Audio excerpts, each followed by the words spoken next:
आज हा long march Beed जिल्ह्यातून निघत आहे आणि बीड जिल्ह्यातून हा लॉंग मार्च मुंबईपर्यंत पोहोचणार आहे। हा इतिहास आहे आणि आपण ज्या ज्या गावामध्ये ही सगळी सुविधा करत आहात, हा तुम्ही सुद्धा इतिहासाचे पार्ट आहात, भाग आहात। येणाऱ्या काळामध्ये तुम्ही येणाऱ्या पिढीला सांगता की आमच्या गावामधून लॉंग मार्च गेला होता, लॉंग मार्चचे लोक आमच्या गावातही आले होते, आम्ही त्यांना जेवण खाऊ घातलं। हा इतिहास होणार आहे। सर्वांना जय भीम। लॉंग मार्चची अपडेट देण्यासाठी लाईव्ह केलेला आहे। सध्या आम्ही आहोत वैद्यकिनीला, पाटोदा तालुक्यातील गाव आहे। लॉंग मार्चचा दुसरा दिवस आहे आणि इथून पुढे आणखी आहे पाटोद्याला आज मुक्काम आहे। पाटोदा इथून 13 ते 14 किलोमीटर आहे। इथं दुपारच्या जेवणाची व्यवस्था सुरू आहे, तुम्ही बघू शकता। हे आमच्या महिला भगिनी भाजी बनवायची तयारी करायला आहेत। हे सगळे आमचे लॉंग मार्च मध्ये जे चाललेले साथीदार आहेत। लगभग आता 15 किलोमीटर चालून सगळे लोक इथं आलेले आहेत, तुम्ही बघू शकता। हे माझ्यासोबत उदगीरचे नगरसेवक आलेले आहेत। जय भीम करा सर। जय भीम। सांगवे साहेब आहेत, उदगीरचे नगरसेवक आहेत आणि आज सकाळपासून रात्रीच मांजरसुंबेला पोहोचले आणि आज आमच्यासोबत चालायला हे आहेत। तर आज संध्याकाळी पाटोद्याला पोहोचत आहोत। पाटोद्यातल्या सर्व आंबेडकरी समाजाच्या लोकांना आव्हान आहे की त्यांनी जोरदार लॉंग मार्चचं स्वागत करा। नंबर 2, आता चलत असताना एक नवीन अपडेट अशी आहे की कार्यकर्त्यांना बिस्किट दिले जातात। आमच्याकडे बिस्किट आहे, पाणी भरपूर झालंय। फळांची व्यवस्था करा, म्हणजे केळी असेल, संत्रा असेल, अशी जर व्यवस्था झाली तर कार्यकर्त्यांना थोडं लिक्विड डाएट जर मिळालं तर काय होईल, त्यांच्यामध्ये एनर्जी राहील। ऊन वाढलेलं आहे, डिहायड्रेशन होऊ नये म्हणून मोठ्या प्रमाणावर फळं खाणं आवश्यक आहे। त्यामुळं पुढील मुक्कामाचे असेल, म्हणजे पाटोदा असेल किंवा जामखेड असेल, आष्टी असेल, तिथल्या कार्यकर्त्यांना संबंधित गावांना आव्हान आहे की बिस्किटऐवजी फ्रूटचं बघा, केळी जरी मिळाली तरी ठीक आहे, केळी असेल, संत्रा असेल, आंबे असतील, जे काही मिळतं ते फ्रूट स्वरूपात मिळालं तर थोडं डिहायड्रेशन होणार नाही। ऊन प्रचंड आहे। काल मांजरसुंबे आता आम्ही ज्यावेळेस गेलो तर पाऊसही सुरू झाला होता, परंतु आता हे तुफानातले दिवे आहेत आणि तुफानातले दिवे काय वादळ वाऱ्याला भेट नाहीत, त्यामुळे आम्ही चालत जाणार आहोत। आज हा दुसरा दिवस आहे। दुसऱ्या दिवसाचा दुपारचा मुक्काम आम्ही इथं वैद्यकिनीला केलेला आहे। वैद्यकिनीच्या सर्व कार्यकर्त्यांनी, आपल्या आंबेडकरी समाजानं आमची सर्वांचं आदर तिथे केलेला आहे आणि जेवणाची व्यवस्था थोड्याच वेळात आम्ही इथं जेवण करून या मंडपामध्ये थोडा आराम करून आम्ही इथून 4 वाजता निघणार आहोत। ऊन कमी झालं की इथून निघू आणि 6:30 पर्यंत आम्ही कोणत्याही परिस्थितीत पाटोद्यामध्ये पोहोचू। पाटोद्यातल्या कार्यकर्त्यांना ये राहावं आणि पुढे आज पाटोद्यामध्ये मुक्काम आहे आणि आज पाटोदा झाल्यानंतर उद्या आम्ही जामखेडला निघणार आहोत। जामखेडला जात असताना सौताडा नावाचं जे गाव आहे, त्या गावामध्ये दुपारचं जेवणाची व्यवस्था आहे। त्या व्यतिरिक्त संध्याकाळी आम्ही जामखेडमध्ये थांबू। जामखेडच्या कार्यकर्त्यांना आव्हान आहे की लॉंग मार्च तुमच्या शहरामध्ये उद्या संध्याकाळी 6 ते 7च्या दरम्यान पोहोचणार आहे। लॉंग मार्चची जे स्वागत असेल, बाकीच्या ज्या सगळ्या तरुण कार्यकर्त्यांना विनंती आहे की तुम्ही यामध्ये सहभागी व्हा। आणि आणखी एक गोष्ट ही आहे की जिथं जिथं लॉंग मार्च जात आहे, समजा आज आम्ही वैद्यकिनीत पोहोचलो, वैद्यकिनीतल्या तरुणांना आम्ही आवाहन करत आहोत की आमच्यासोबत पाटोद्यापर्यंत चला आणि काही 1 ते 2 तरुण असे द्या जे आम्हाला मुंबईपर्यंत जातील।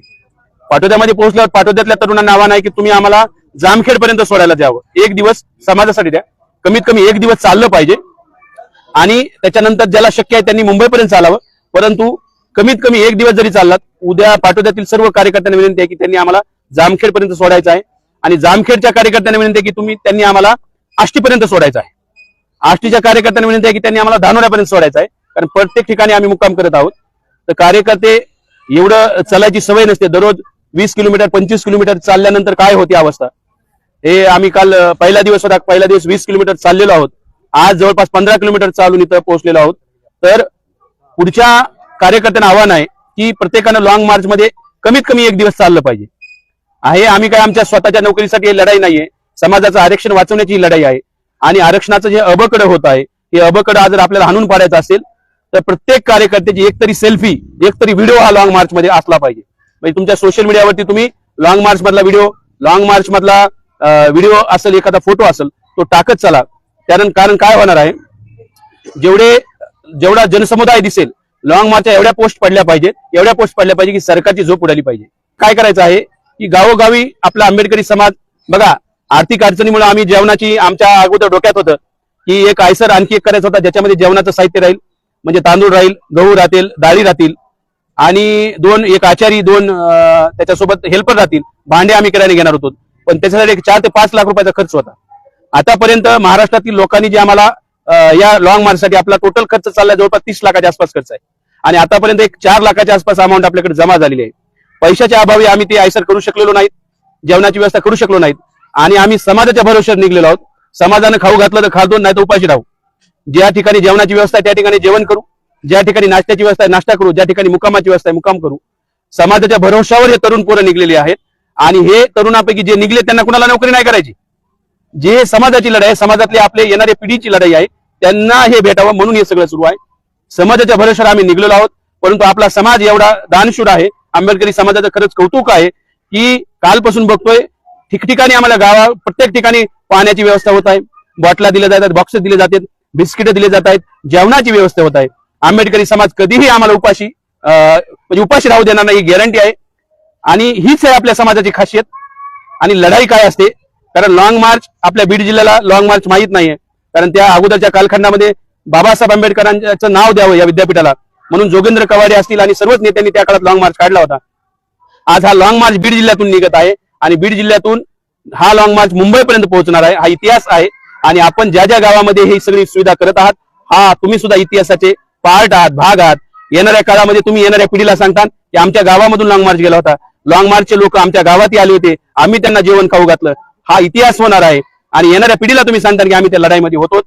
पुढच्या सर्व गावांना आव्हान आहे की सर्व व्यवस्था जेवणाची असेल. आमच्यासोबत काही नाहीये, ते आचारी नाहीये, ते आयसरी आम्ही रद्द केलेला आहे पैशा अभावी.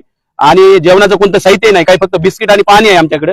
गावातल्या प्रत्येक गावामध्ये तुम्ही स्वागत करावं, मोठ्या प्रमाणावर स्वागत करावं आणि जे तरुण चालायला लागलेत त्यांना बळ द्यावं एवढीच विनंती करतो आणि थांबतो.